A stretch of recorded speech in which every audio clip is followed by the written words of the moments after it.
Krüptolunaraha on pahavara, mis lukustab su arvuti ja mobiilsed seadmed või krüpteerib sinu failid.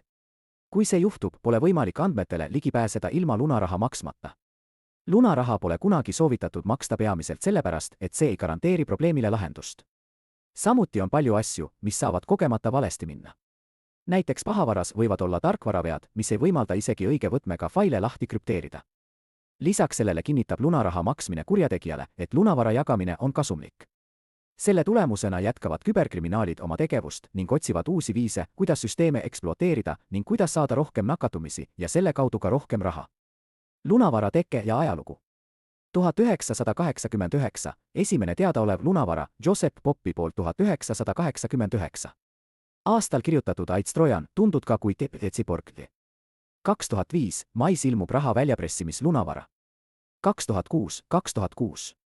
Aasta keskpaigeks hakkavad pahavarad, näiteks Geode, Troy, Ransom, Archiveus, Grotten, Crisip ning MyArchive kasutama üha suurenevate võtmepikkustega RSA krüpteerimismeetodeid. 2011 ilmub lunavara, mis imiteerib Windowsi toote aktiveerimisprotsessi. 2013 hakkab levima lunavara, mis põhineb STAMP ehk ekspluateerimisvahendil ning ilmub MacOS põhine lunavara. CryptoLocker teenib aasta 4 viimase kuuga ligikaudu $5 miljonit aastas. 2015 paljud eri tüüpi krüptolunavarad põhjustavad erinevatel platvormidel suurt kahju. Kuidas lunavara töötab? Lunavara on pahavara, mis krüpteerib või lukustab kasutaja andmed ja nõuab lunaraha nende vabastamiseks. Tavaliselt levib see e-kirjade, haavatavate tarkvarade või kahtlaste linkide kaudu. Lunavara operaatorite meetodid. Discoder krüptib kogu ketta ja takistab kasutajal juurdepääsu operatsioonisüsteemile. ScreenLocker blokeerib juurdepääsu seadme ekraanile. CryptoRansomware krüptib ohvri kettale salvestatud andmed. PinLockeri sihtmärk on Android-seadmed ja see muudab kasutajate lukustamiseks nende pääsukoode. Lunavara tüübid. Krüpteeriv lunavara. Kirjeldus, krüpteerib failid ja nõuab lunarahasummat, et need dekrüpteerida. Kaitse, varukoopiad, turvatarkvara, tulemüür. Lukustatud akna lunavara. Kirjeldus, kuvab lukustatud akna, takistades juurdepääsu süsteemile. Kaitse, turvatarkvara, süsteemi patchimine. Ülemkäivituskirje. Kirjeldus, takistab arvuti käivitumist või muudab selle käitumist.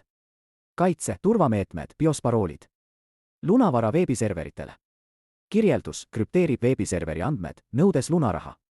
Kaitse, veebiserveri turvalisus, tulemüürid, varundamine. Mobiilsete seadmete lunavara.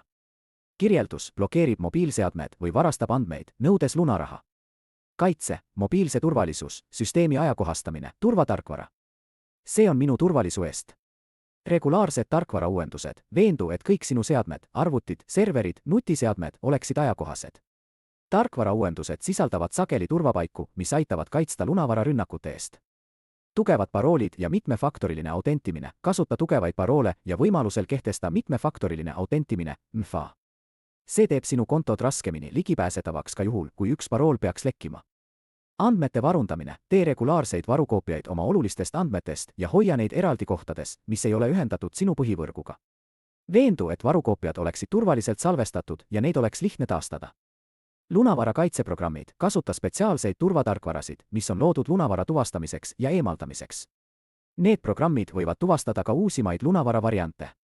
Võrgu turvalisus, kasuta tulemüüre ja teiste turvameetmete, VPN, abil oma võrgus liikluse jälgimist ja filtreerimist, et blokeerida lunavara rünnakud, enne kui need jõuavad sihtmärgini.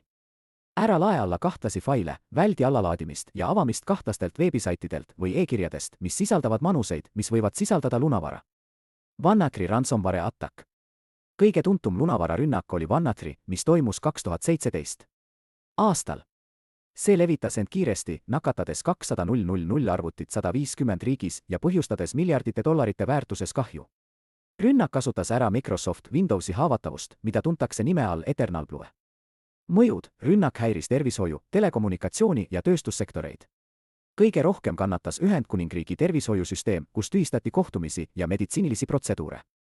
Lahendus, turvauurija Markus Hutchins avastas rünnaku lõppnupu, mis peatas leviku. Rünnak tõi esile süsteemide uuendamise olulisuse ja vajaduse tugeva küberturvalisuse järele. Juhtum Eestis AS Tank ja Tammer Oy tegelevad metallist akende, uste ning mahutite tootmisega. Nende käive ulatub kokku 60 miljoni euroni. Eelmise aasta alguses said mõlemad ettevõtted pihta lunaraharünnakuga, mille tagajärjel peatus kuuks ajaks osaliselt tootmine. ettevõtete eestvedaja Mihkel Tammo sõnul jäi seetõttu saamata 7-kohalise summatulu, millele lisandus otsene kahju. Esimene märk, et midagi on valesti, ilmnes 1. veebruari varahommikul. Nõrgaks kohaks osutus vana e-posti server, mille ülesanded olid tegelikult juba pilve kolitud.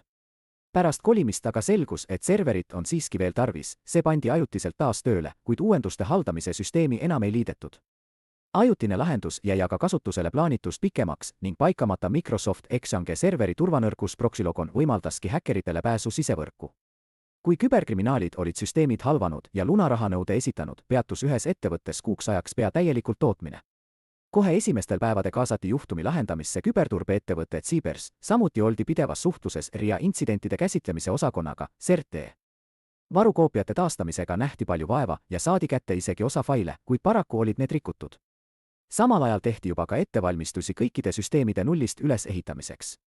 Lõppude lõpuks otsustati lunaraha maksta. Aitäh kuulamast!